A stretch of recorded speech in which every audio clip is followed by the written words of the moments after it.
Maqaa Abbaa, kan Ilmaa, kan Hafuura Qulqulluu, Waaqa tokko. Ameen. Dhukkubbii. Barreessaan Diyaaqoon Heenok Hayilee. Kutaa lammaffaa Miilota Yihuudaa fi dura bu'aa humna waraanaa Yihuudaa.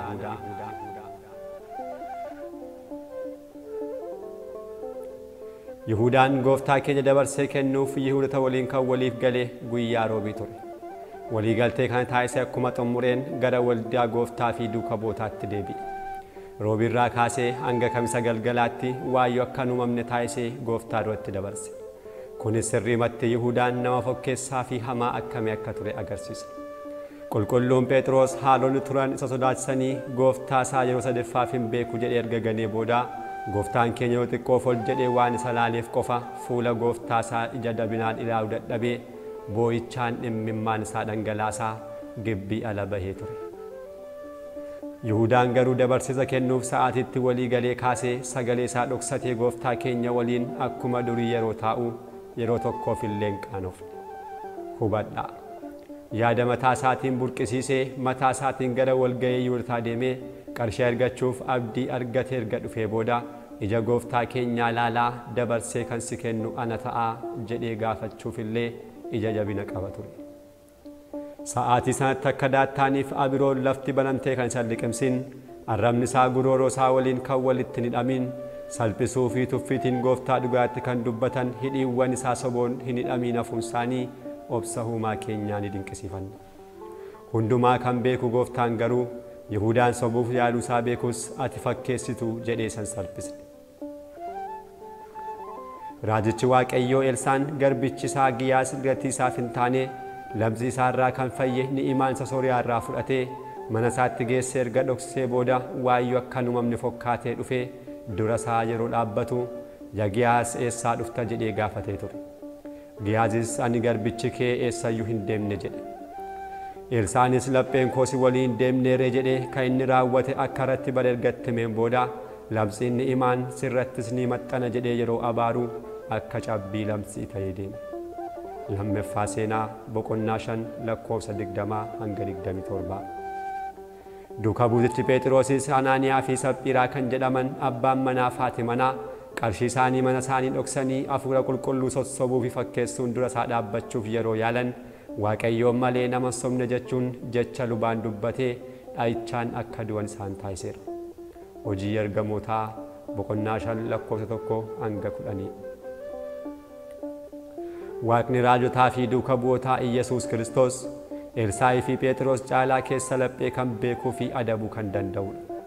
Ta'us garuu isa gurguruuf Yihuudoota walii galee kan dhufe Yihuudaan ija isaa ashaboon dhiqatee dabarsee kan si kennu ana ta'a jedhee yerootti qoosu obsa guddaan calluma jedhe. Namoonni raajotaa fi duuka bu'oota sossoban haala kanaan yoo adabaman Waaqa raajotaa sossobuuf kan yaale adabbii akkam caalutu isaaf taasifti fakkaata. Ibroota boqonnaa 10 lakkoofsa 29. Hunduma caalaa laphee kan cabsu waan kamisa galgala raawwatamedha. Gooftaan keenya irbaatarraa ka'ee uffata isaa ofirraa fuudhee kaayee erbee tokkos mudhii isaatti suuqqate. Xuwwee miilaatti bishaan buusee miilla duuka bu'ootaa dhiquu fi erbee mudhii isaarraan qoorsuu jalqabe. Wangeela Yohaannis boqonnaa 13 lakkoofsa 4.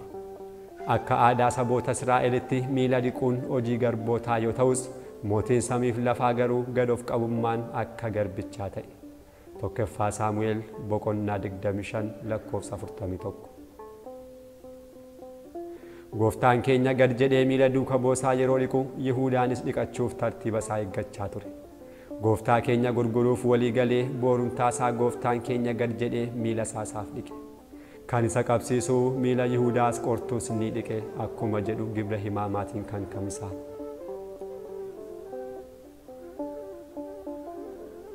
Guyyaa tokko booda hammina hidhuuf gara moolaa luboota Yihuudaatti kan fiigan miilota Yihuudaa Gooftaan keenya gad jedhee dhiqe. Daqiiqaawwan muraasaa booda isa qabsiisuuf gara Yihuudootaatti kan ittiin fiigu miilota isaa, loltoota isa qaban dursaa gara isaatti kan ittiin dhufu miilota isaa isaaf dhiqe.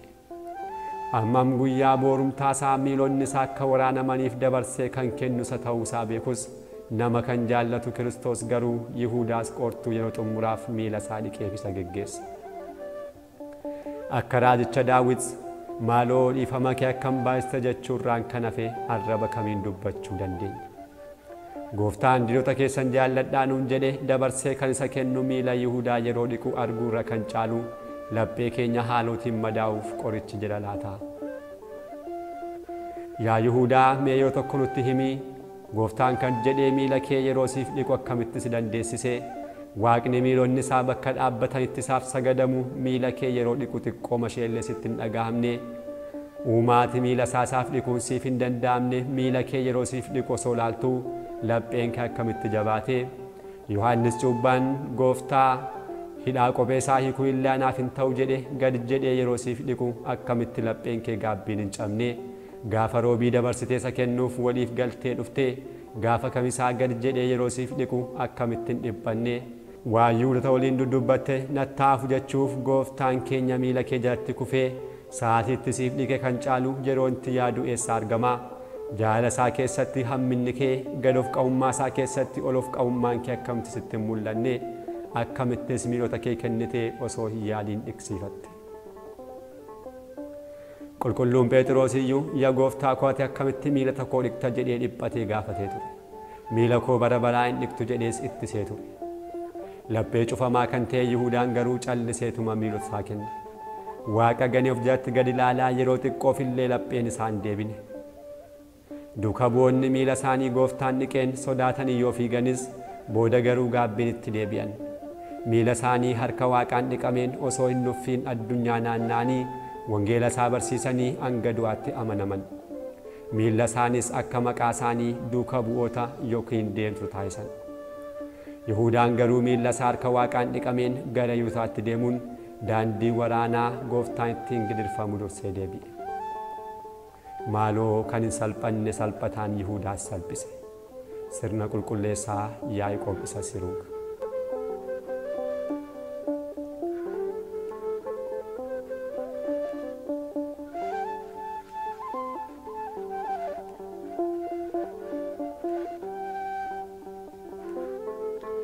Dura bu'aa humna waraanaa Yihuudaa. Gooftaan keenya Faasigaa erga taasiseef icciitii qurbaanaa erga raawwatee booda duuka bu'oota isaa qabatee tulluu ejersaa jalatti kan argamtu gara Geetesemaanii dhufe. Addaamii fi manaasaa fuuldura Waaqayyo Gooftaatti mukeen gannataa keessa dhokatan jedhamee ture. Seera uumamaa boqonnaa 3:8.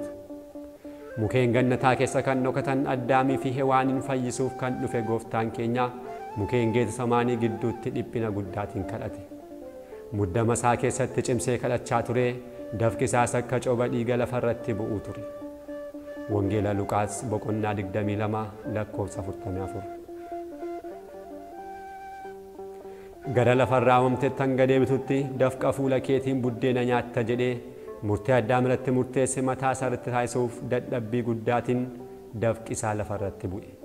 Seera uumamaa boqonnaa 3:18. Bakka dafqa Addaam cubbuu isaan dafqe ani dafqa jireenyaa yoon hin dafqu ta'e dafqi du'aa sarraa hin badu hoo. Dirsaane Maahiyaawwii raajii kan jimaataa. Yeroo kanas ergamaan samiirraa dhufee isa jabeessus ni argame. Wangeela Luqaas boqonnaa 22:43. Jechi kun akkam nama dhiphisa. Ergamoonni akkamitti Gooftaa jabeessuu danda'u? Abbaan Giyoorgis inni gaasichaa qulqulluu Luqaasiin akkas jechuun gaafata. Abbaa qorichaa yaa Wangeelaawwii Luqaas waa'ee jecha ergamaan isa jabeessus ni dhufe jedhu Luqaasii madaa laphee koo naaf fayyise. Gooftaa ergamootaa fi hangafa ergamootaa Iyesuus Kiristoosiin ergamaan jajjabeessus akkami jedha. Kana boodas jecha ergamaan isa jabeesse jedhu akkas jechuun qorata. Gargaarsas osoo barbaade ta'ee waaqummaan isaa gidiraa fannoo isaarraa hirmaata ture jechuun jajjabina ergamaa irra jajjabinni waaqummaa isaanii caala jedha. Kitaaba Icciitii boqonnaa 14:14-18. Akkas yoo ta'e egaa ergamaan isa jajjabeesse jechuun dhiigni isaa maalidha kan jedhu yeroo ibsinu ergamoonni yeroo inni qabames ergamoonni mootummaa isaa qulqulleessaa obsa isaa dinqisiifachaa galata isaa addaan hin kunne jechuun jabeessummaa ergamaa kan jedhame fuuldura Gooftaa dhaabbatee galatoo isaan siif humni kabajni ta'a jechuun galateeffatan ni jajjabeessan jedhamee akka waamame hubachiisa. Qulqulluun Ephifiyaanosis dafka kacoba dhiigaa baay'ate hanga buutti jedhe. Dhiiga foggaatee bu'uun gatii foonii waan ta'eef kan jajjabeessu ergamaa Waaqayyoo samiirraa dhufe jedhe. Inni garuu amalummaa isaatiin gargaarsa ergamootaa kan barbaadu miti. Inni ergamoota hunda uumeera. Uumamni samiirras lafarras lafaa gadi jirus hunduu isaaf sagadu malee. Gooftummaa isaan kan taasise arjummaa isaa ajaa'ibsiisaa ta'e irraa kan ka'e ergamaan jajjabeessuuf dhufe ni sagadeef maaloo jabaa jedhamuun siif ni ta'a jedhee ibseera.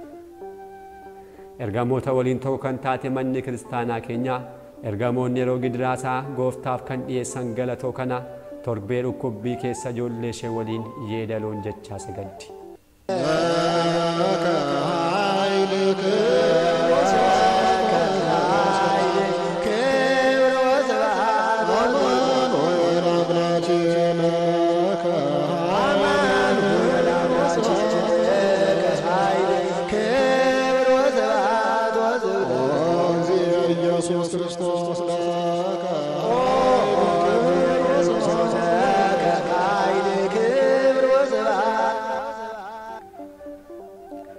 Siif humni kabajni galanniif ajajuun bara baraan ni ta'a. Amaanu'eel Waaqa koo siif kabajni galanniif ajajuun bara baraan ni ta'a.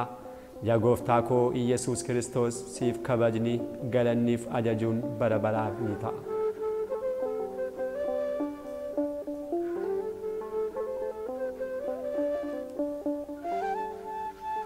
Kanaan booda Yihuudaan Gooftaa keenya qabsiisuuf loltoota warreen mana qulqullummaa eegan hangafoota lubootaa fi garboota isaanii qabatee humnoota waraanaa baay'ee of duukaa buusee dukkana keessa guca ibsaa gara geeta samaa'itti deeme.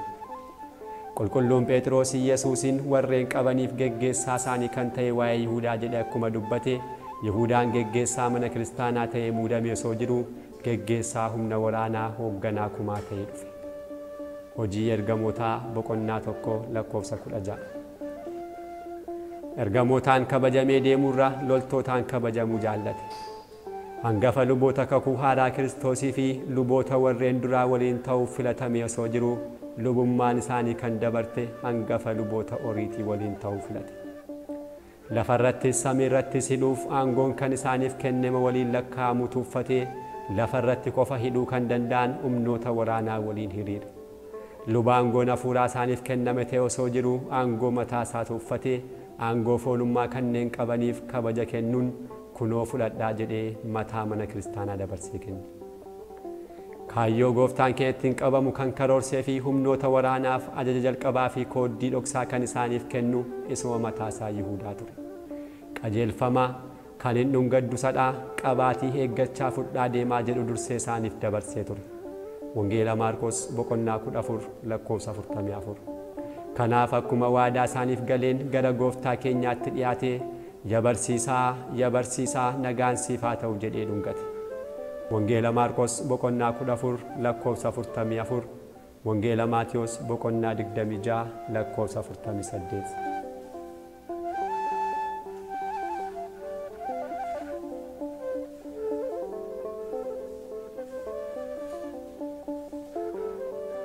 Yihuudaan dhungachuu isaatiin dura Gooftaa keenyaaf nageenya guddaa isaaf dhiyeesse. Kaayyoon nageenya kanaa garuu dhungachuu isaa dabalachuun dukkanaan Gooftaa keenya mukkeen Geetsemaanii keessaa adda baasanii beekuu kan hin dandeenye humnoota waraanaaf Iyesuus inni Naazreet isa kam akka ta'e sirriitti akka adda baasan taasisuuf ture. Yaa barsiisaa jedhee dubbii sobaatiin dubbate.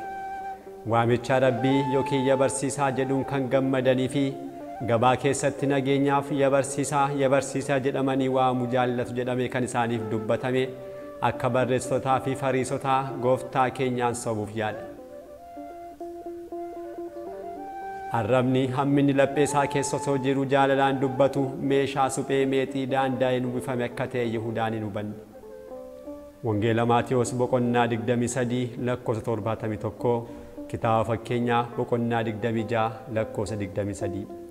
Qulqulluun Qeerlos akkuma jedhe Yihuudaan Gooftaa laphee namaa beeku dubbii gaariin sossobuuf yaale. Asirratti wanti guddaan kaasuu qabnu kan biraan yaa barsiisaa yookiin Rabbii kan jedhu waamicha Yihuudaadha. Wangeelotaan daratti Yihuudaan yeroo tokkollee Kiristoosiin yaa Gooftaa jedhee waamee hin beeku. Duuka bu'oonni hunduu mataa isaaniin yaa Gooftaa jedhaniiru. Namoonni baay'eenis yaa Gooftaa jedhanii akka waaman wangeelatti barreeffameera. Yihuudaan garuu Gooftaa keenyaan kan waamu barreessitoonni Fariisonni itti waamuu kan danda'an waamicha yaa barsiisaa jedhuun qofa ture. Namni nama irratti hamaa raawwachuu barbaade dursee maalummaa isaa galuun akkuma jalqabu Yihuudaanis jibbinsi isaa gooftummaa isaa sagansiise. Kanafatti kan nutti agarsiisu waan kamisa galgala ta'edha. Osoo nyaatanii Yesuus dhuguman isiniin jedhaa isin keessaa tokko dabarsee na kenna jedhe. Yeroo kana duuka bu'oonni isaa baay'ee gaddanii tokkoon isaanii yaa Gooftaa ana ta'a jechuun jalqaban. Dabarsee kan isa kennu Yihuudaanis deebisee yaa barsiisaa ana ta'a jechuun gaafate. Wangeela Maatiyos boqonnaa 26 lakkoofsa 21 hanga 25. Gooftaan keenya duuka bu'oota isaatiin isin barsiisaa fi Gooftaa naan jettu akkasumas waan hin ta'eef gaarii jettan jedhee ture. Wangeela Yohaannis boqonnaa 13 lakkoofsa 13. Yihuudaan garuu barsiisaa malee Gooftaa akka jedhe wangeelatti hin barreeffamne. Nama ajaa'ibsiisa. Yihuudaan akka Yohaannis Gooftaadhaam akka Toomaas Gooftaa koo Waaqa koo osoo jedhuu hin barreeffamne. Kunis sababa malee miti. Yihuudaan waaqummaa Yesuus Kiristoos irratti amantii guutuu waan hin qabneef ture. Yesuus kanneen amanne isaan kam akka ta'an dabarsee kan isa kennus eenyu akka ta'e jalqabarraa kaasee ni beeka ture. Wangeela Yohaannis boqonnaa 6 lakkoofsa 64. Kanaafuu dabarsee yeroo isa kennu waamicha isa barsiifateen yaa barsiisaa jedhee waame.